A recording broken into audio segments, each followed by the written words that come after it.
So for those of you following along, you all know that I failed to build a houndstooth cutting board. And it's really just been irritating me ever since I finished that cutting board.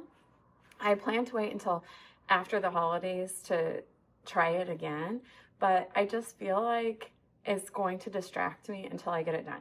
So I went and also now I'm like invested because this isn't going to be a scrap wood build. I went and purchased hardwood to make this cutting board. When I failed in that cutting board, I think I failed in the big ways, three big ways. The first is that I messed up the pattern, and I think that should be simple enough to fix theoretically. I just need to pay better attention. And so that brings me to my next failure, which was my choice of woods. I did need to pick something that was a little bit more distinct from each other. I went for the least contrasting that I felt safe enough would still show the pattern. That's cherry and sapele.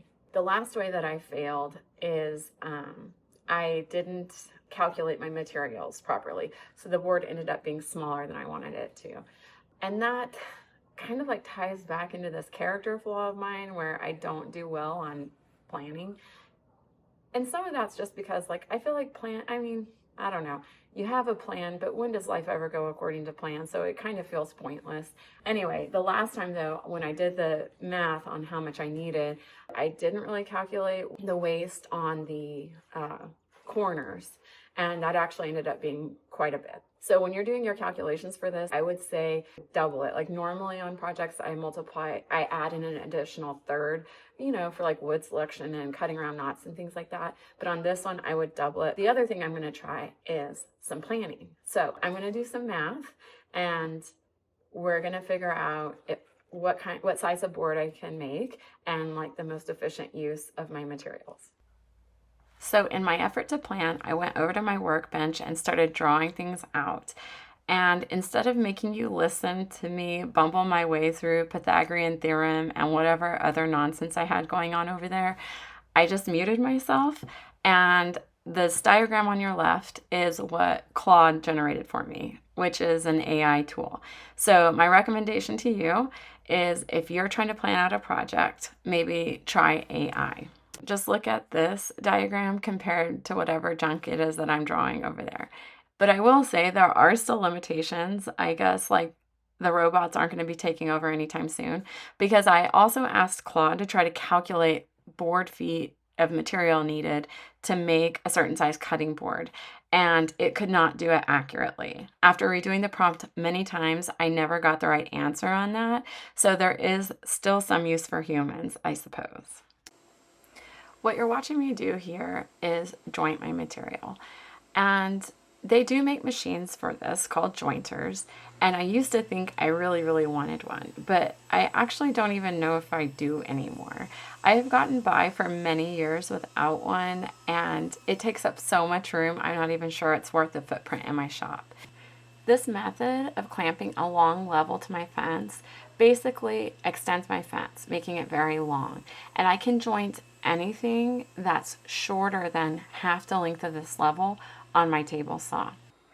You can see here that I have the rocking side of the board against the level, and that is not the side you want to send against the fence. You want to flip it over and send it through and then cut one straight edge of your board. Then you can just flip the board over and get another straight cut on the other side. Once I had all of my boards flattened and jointed, I had to do a little bit of milling. When I went to buy the material, they didn't have it in the same thicknesses, so I had to do a little bit of cutting to kind of get things into workable sizes. Once that was done, I was ready to cut my strips. And this operation is a little sketchy because of how close the blade is to the fence, but this little tool works really well for that. And I know what you're thinking, that with my 100 subscribers, they chose to endorse me. But alas, that is not the case. It's just something that I've used that I have found helpful around the shop. It's called the Gripper. And I will say, I bought mine many years ago and had sticker shock when I bought it then, so I can only imagine what it costs now. But I do find it useful. Actually, I use it a lot when I'm routing. if I was being picky, the one complaint that I do have about it is that that grippy rubber stuff can get kind of slick with dust, which I guess is not really their fault. I know I need better dust collection, but I also think like in a wood shop, having dust laying around isn't completely unreasonable.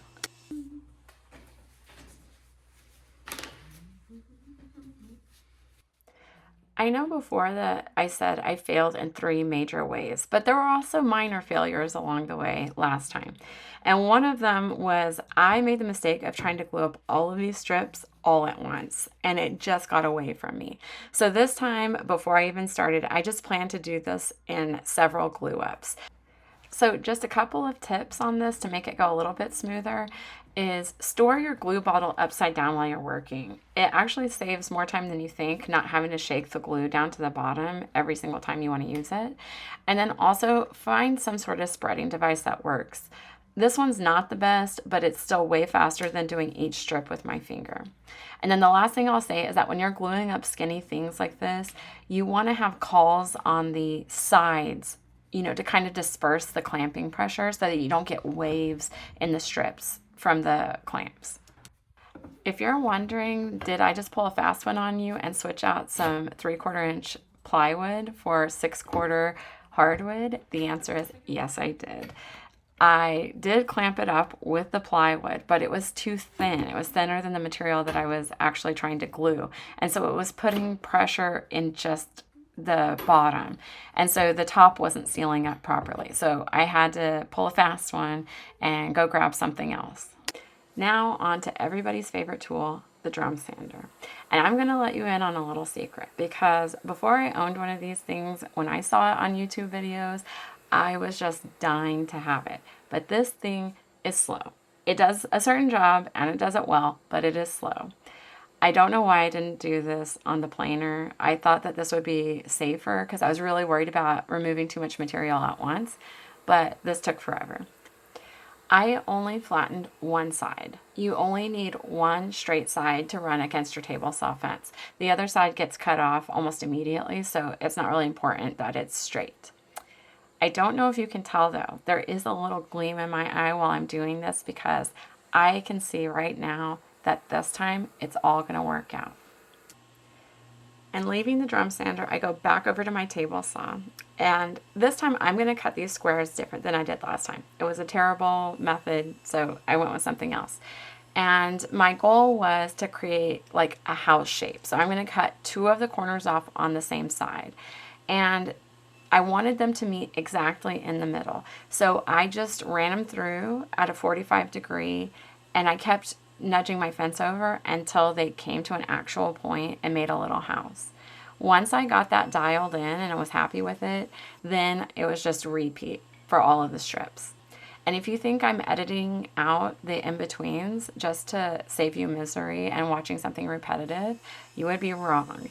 The reason I'm doing that is because after recording myself, I realized how many sketchy habits I have in the shop, and I am working to improve that. But I hate watching it and I hate putting it out there. So my goal is to start being much safer around the shop. Okay, one issue that I ran into last time was when I was cutting the diamond strips out of the ends of these. And I did them in parallel first, and that left me with a very uncomfortable and unstable cut. And so this time I did it different. I cut it like a rooftop first, and then I think what I'm going to do, because I think then I can cut this third side, putting pressure, my push stick here on the back, keeping it against the fence and also downward pressure safely. And then and that will still leave me a solid base here.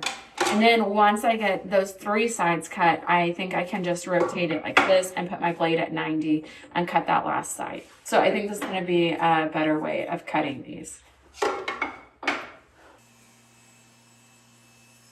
So you can see how this is a much better cut than the way I did it last time. And you can also tell by all of my editing that there was a whole lot more reaching over my table saw. It's a terrible habit, and I am going to work to break it.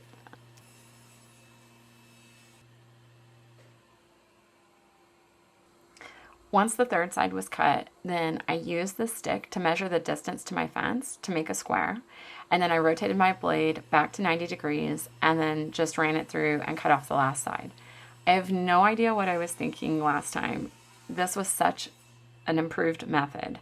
Every single cut felt stable and accurate. And with the exception of all the reaching over the table saw, this was a much safer way to do this. Okay, so you can see how much material you lose on this, and now I'm very nervous about the size of this cutting board. And like, just for reference, these are all just little triangle offsets. Okay, so I'm a little under 15/16, but I'm impressed with myself. I'm going to take that as a win. So I'm going to separate 1, 2, 3, 4, 5, and 5. And I think, and so I'm going to cut 6 solid cherry and sapele strips. And to do that, I'm just going to rip them here at my table fence, since that I left it from this cut. It's the exact same width as these. So I'll run it through top side and then just flip it to the side to get them square, because I'm sure they're a little bit off now. And this is me cutting the squares. Yes, also doing the reaching. Okay, so this ended up being smaller than I even thought. So I would like to make this bigger, and I was thinking of like maybe putting on a border like that. And so I think what I'm actually going to do is wait until this is glued up and then maybe do like a border panel and something totally different, like walnut or maple or something. So I'm going to hold off on that, and I'm just going to focus on completing the pattern. So these are going to be the 2 panels that you need to glue up, and I laid them out to make, and you want to make sure that top left corner is touching the same color of square. So that top left corner is cherry, and that's cherry. The top left corner is sapele, and that's sapele. And then you want to make sure that the stripes are all going in the same direction. And I'm going to double check this time.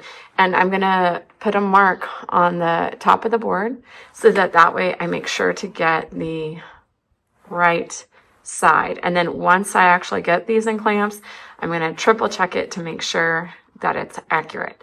The other thing is, I would recommend for sure using cawls on this glue up to keep your panel nice and flat so that you have to do very minimal surfacing. Once the glue was dry, I was smarter this time, and I took them to the planer to surface them. I was just careful to remove as little material as possible on each pass, and I ran them end to end to try to avoid any snipe. And now it was time to cross cut the panels. I started by just trimming up the ends flush on both pieces, and then I set up for a very safe cross cut on these panels. I started by moving my fence to the other side of the sled, and then I double-sided taped a piece of MDF to hold the workpiece off of the fence by about a 1/2 inch, I think. Whenever I use double-sided tape, I'm always sure to put 2 pieces. I find that this greatly reduces the amount of like shifting that can happen. Once that was done, I did a quick calculation to see how many pieces I could get out of these panels. And so I think I ended up going with about 1 3/4 inches on the height. And that was just kind of based on the math and how that all worked out. Once that was all done, I took the clamps off of the stop block and I just got to cross cutting.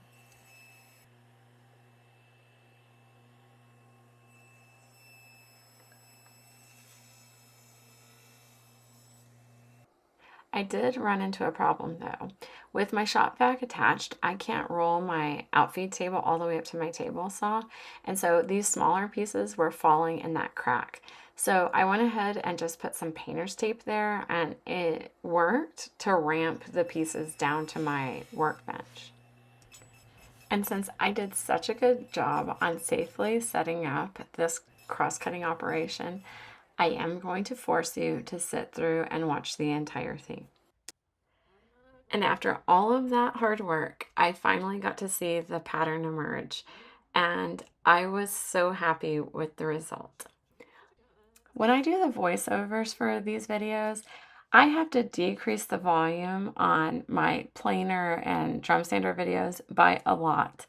And I just thought I would mention I had to use the same level of decrease on this video because I was singing to myself.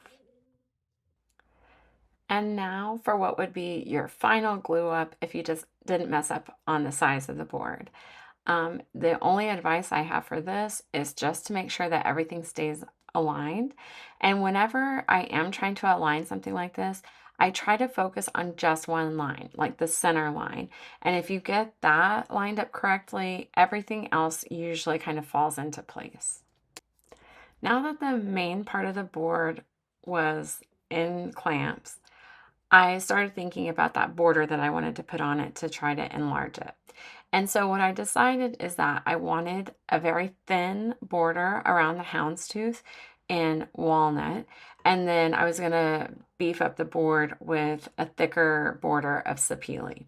So I did glue up a thin panel of walnut. I just spared you watching all of the milling that went along with that. And then I also glued up this larger panel of sapele. I felt like it could look really bad if I tried to mill the sapele to the same size of squares as the houndstooth. And then if I got it wrong, it would look misaligned. So I decided to go with like totally random sizes on all of the little sapele blocks. And I put them in order, in size order when I did the glue up to make the spreading of the glue easier. But before I did that, I had them randomly laid out, and then I numbered each little block, and then I just put them back in the order that I had them before I spread the glue. Because of the width of these panels, the only option I had for flattening was my drum sander. One trick I will say when I flatten things is I put pencil marks on them, because sometimes it's easy to miss like very small places where it hasn't gotten flattened yet. And I find if I put the pencil marks, I miss less spots. While the drum sander is pretty slow and miserable for flattening, the one thing I will say to its credit is you can do much thinner panels than on a planer. If I had tried to send this through a planer, even if it had fit width-wise, it would have gotten shredded and stuff would have been ejected at me. Just to give you a sense of how slow this thing is, this is how long each pass takes on the drum sander. And I mean, depending on the material you're working with and what grit sandpaper you have on and everything like that, generally you can take only 1/4 of a 64th of an inch off at a time. And so flattening does take a really long time with this machine. I'm sure you get the gist by now. We're flattening stuff. I will say with these cutting boards though, I don't want just a smooth surface. I want it to be actually flat. I don't want there to be any rocking on the countertop or anything like that. So I take this sandpaper covered board that I have that is dead flat, and I shim up the cutting board, and then I run it through to get one flat side, and then I flip it over and get the second flat side.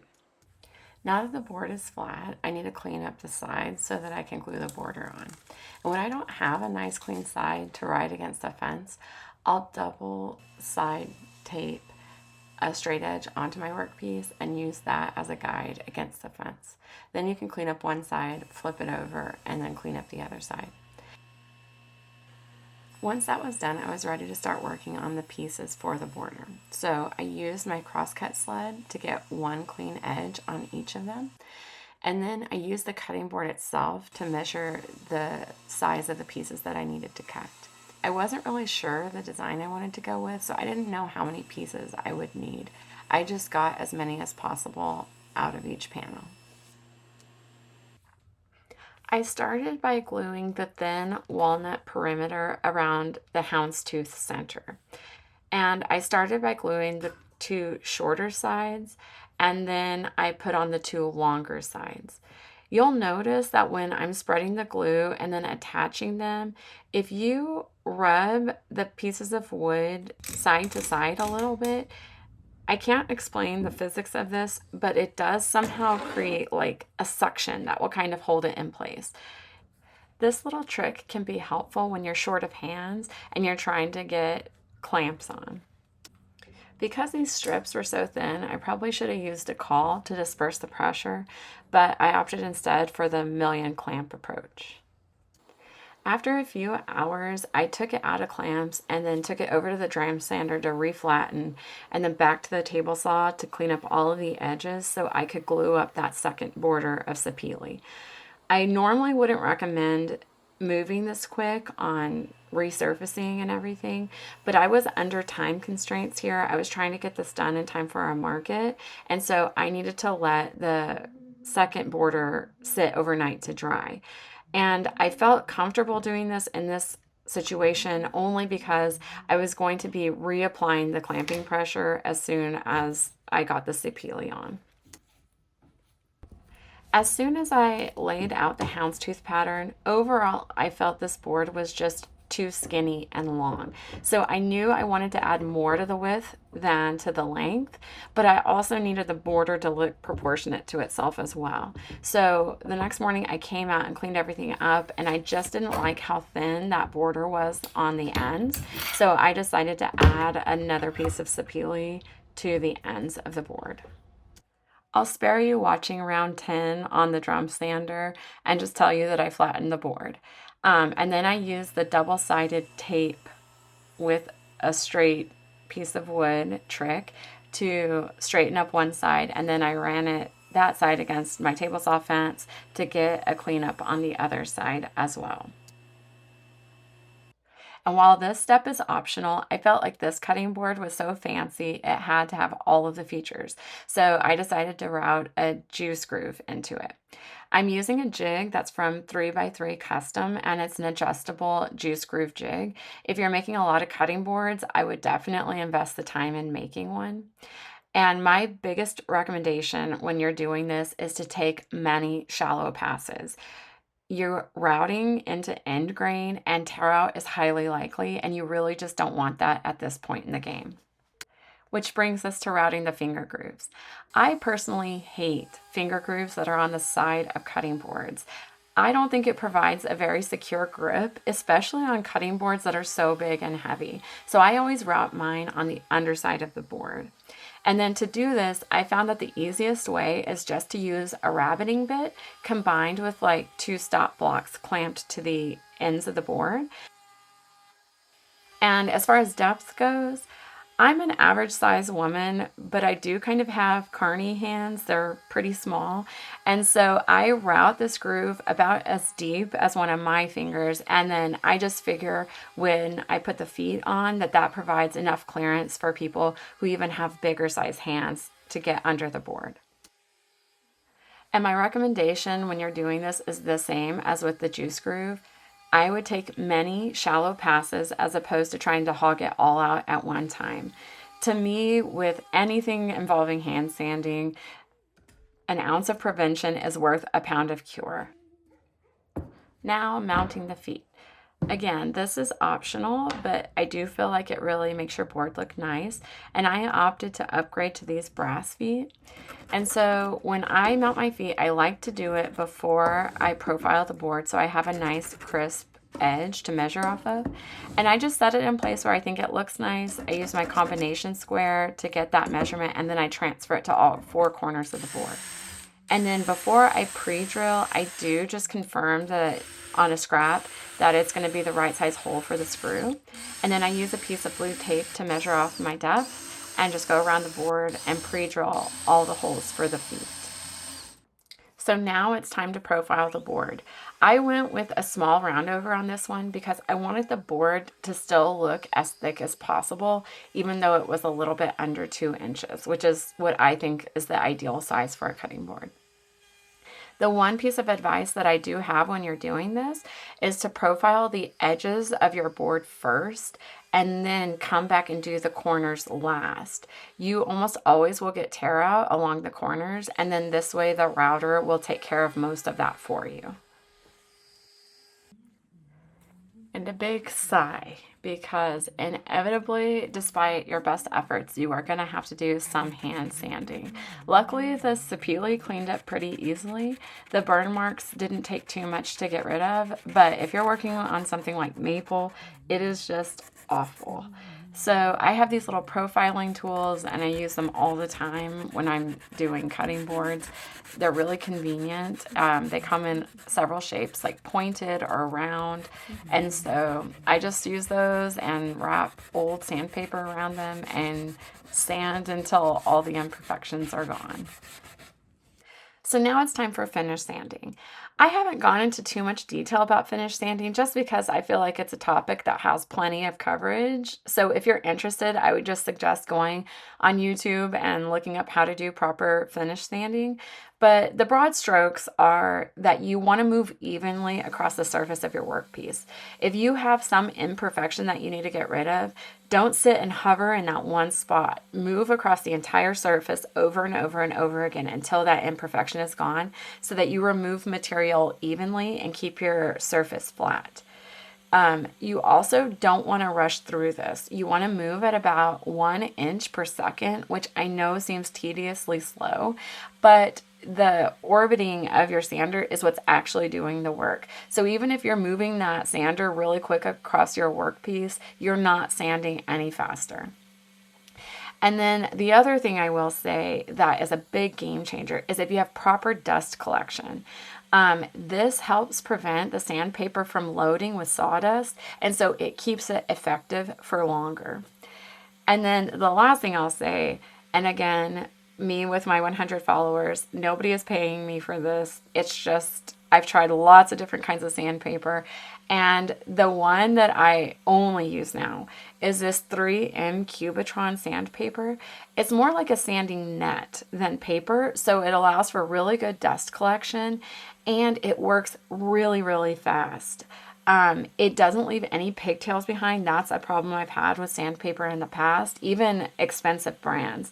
And I really like it. The one downside I will say is if you're not working on only like a flat surface, it can damage really quickly. Like if you're bumping it into corners, or like sometimes when I'm sanding these cutting boards, it can catch on that juice groove and damage the edge. But other than that, I really love it. And even for that inconvenience, I still think it's worth it. Somebody asked me on one of my other cutting board videos if I water pop. And I guess technically the answer is yes, but I do it for different reasons than what most woodworkers recommend. The thought is you get the board wet and then you sand it down so that it stays smooth the first time the client uses it. I actually clean my boards with water between sanding every grit. And I do this just so that I can get a nice clean look at the board, so that I can make sure that I caught any imperfections. Sometimes when you're working, it can kind of be dusty and cloudy looking, and so it's easy to kind of miss something. Okay, so the board is just about dry, and after wiping it down with water, I can kind of go and feel where it's a little rough, and then like right here, and then you can see, maybe not, but I missed a very shallow scratch from the drum sander. So I find that using water, it helps to remove any dust left, and then it also helps you to find any imperfections that you might have missed by sight. Now it's finally time for finishing. I'm just using a food grade mineral oil. I don't really have a brand that I recommend for this, but you just want to be sure that it's food safe. You just put it on there, you kind of rub it around, and then you just let that end grain soak up as much as it can. So I usually let mine sit for at least a few hours with a thick coat on, and then I just buff off whatever is left over. I know you thought we were done, but we do have to mount the feet. And so all you do is take your feet and go back to those holes you pre-drilled and screw them in. The one tip I would say about this is be sure to keep your torque way down on your drill, because you don't want to strip out those holes. If you really want them in there secure, you can put a tiny drop of CA glue when you put the screws in. Okay, but now we're done.